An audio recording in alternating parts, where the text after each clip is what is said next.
بالفعل الروح، احنا محتاجين روح، محتاجين ان نعتز بها المصريون.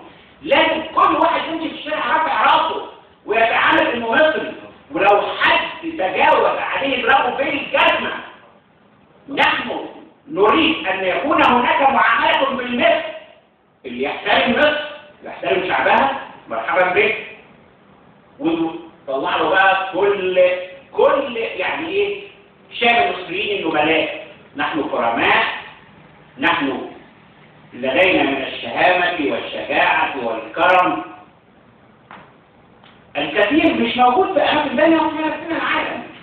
لفيت العالم، يعني لفيت العالم كفضيل استراليا وخدوها مني الشهر اللي فات لأن أنا ليا موقع، ما بعرفش أروح على المكاتب وأتكلم وأترقى، مش عايز. في الآخر مش هيفضل إلا موقفك وسيرتك وتاريخك. أرجوكم علموا ولادكم، قولوا لأي حد أنتوا مصريين، أنتوا عارفين يعني إيه مصريين، وفهموهم يعني إيه مصريين. ده أهم لكم تكلفتوهم بقى وتسوقوهم وتعملوا، ده أهم من كل ده. نحن مصريون، نحن علمنا العالم وحرضناه نحو الجمال والحرية والهباء والكرامة. فين أبطالنا؟ فين أبطالنا؟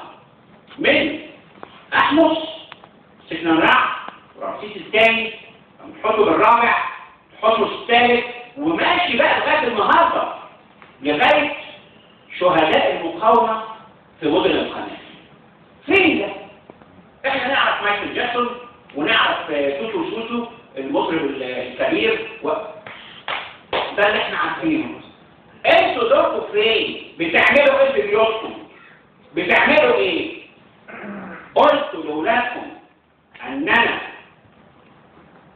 مصريون ولدينا من الكرامه والعزه والفضل على العالم ان نتباهى بمصرياتنا. انتوا دوركم فين؟ ما انا قلت لكم بعد كده هنعمل ايه؟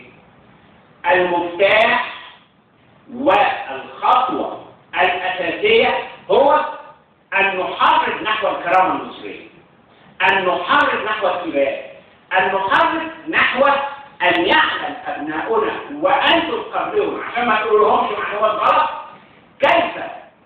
كيف أدى المصريون لحساب الإنسانية والعلم والتقدم والحرية وإرساء كل المبادئ النبيلة بامتداد هذه الآلاف من السنين لم يغني أحد منهم. انتوا مصريين؟ ده سؤال. اذا كنتوا مصريين قولوا لاولادكم ان